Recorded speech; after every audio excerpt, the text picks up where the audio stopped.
3. Striving to impose discipline on operational expenditures and keeping spending on them within acceptable minimum levels. 4. Ensuring to raise the efficiency of investment spending and operating all approved projects. This is to ensure a high growth rate in the gross domestic product, at a rate more than twice the population growth rate, by launching the movement of new projects without delay or stop.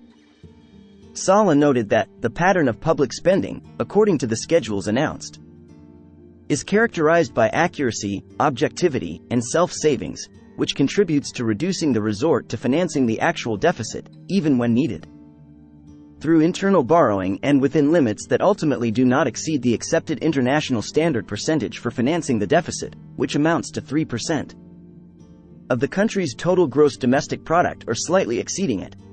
He pointed out, not to forget that the efficiency of annual spending in the operational and investment aspects is an important issue in determining the total annual public spending as planned. Iraq is turning to digital banks. What does it offer to the banking sector? Economy News. Baghdad, the Iraqi banking system may soon receive banks of another type called digital banks. What are these banks, and will the citizen, the banking system, and the Iraqi economy benefit from them? Files that the beneficiary of the banking sector services in Iraq is trying to ask. Financial expert Ziad al-Hashimi says, online banks, also known as digital banks or neobanks, are banking financial institutions that operate completely and exclusively over the internet, and unlike traditional banks, where digital banks usually do not have physical branches. In cities, they rely on providing their services on the website and mobile phone applications, and the banking services that citizens, merchants, and institutions need can be provided through phone applications. He continues, the most important advantages of digital banks are the ease of opening an account, accessing and managing the balance, lower fees and costs, and having diverse and distinct services, such as budget applications, spending plans, and flexible integration, and other advantages. Because of these advantages, digital banks have begun to spread in many countries in Europe and the Americas and Asia, and among these banks, Chase Bank, Monzo, Revolut, Starling, Tide, and other digital banks. Al-Hashimi explains, the issue of the success and expansion of this type of bank is linked to the state of the economic environment and the nature of society, as these banks often rely on non-cash electronic operations that are active in an advanced banking system, and a society that tends to use cards instead of cash in its transactions. The financial expert calls on the Central Bank of Iraq to wait a little in granting licenses to digital banks, evaluate all these risks and challenges, and search for new timings to launch this type of banks.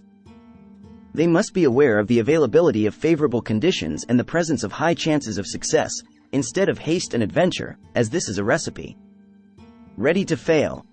The establishment of any digital bank, inside Iraq, requires that about 30% of its shares belong to a traditional bank, and the services should be published via the internet and mobile phone applications.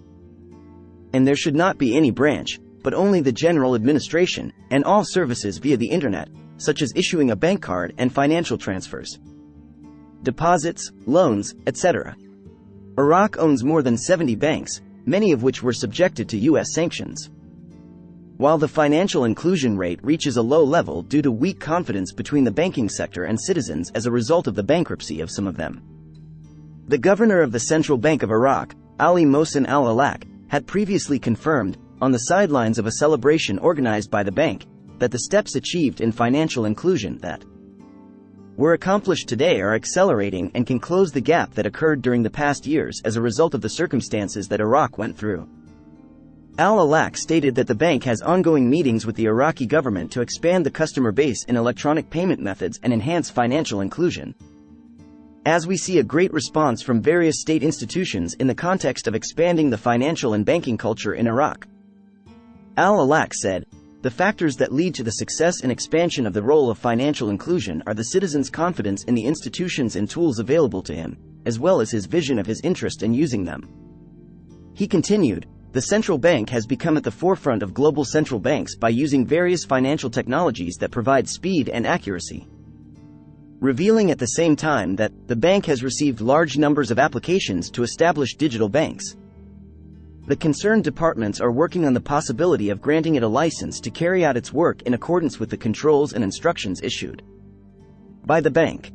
For his part, Financial expert Mahmoud Dagher believes in a press interview followed by Al-Iqtisad News that digital banks are natural banks, just like traditional banks, but they operate through applications and do not have face-to-face interactions. According to Dagher, digital banks can perform their work as an independent digital bank or even as classic banks, pointing out that the young generation has now become knowledgeable in using financial technology for withdrawal, transfer, etc. Today, Iraq has one digital bank, while many applications are waiting for the green light from the Central Bank of Iraq to grant them a license to carry out their work in accordance with the controls and instructions issued by it. According to the Central Bank of Iraq, licensing requirements to practice digital banking activity include that digital bank licenses in Iraq do not exceed 10% of the total licensed banks. In addition to the presence of an economic feasibility study that includes business plans, strategies, and financial indicators for 4 years, including the technical aspect and services scheduled to be launched.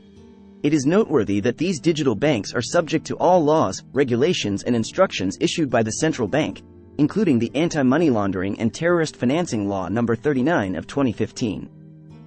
Listen to the full version on the official dinarreport.com website and become our supporter on Patreon. Source: Dinar Recaps.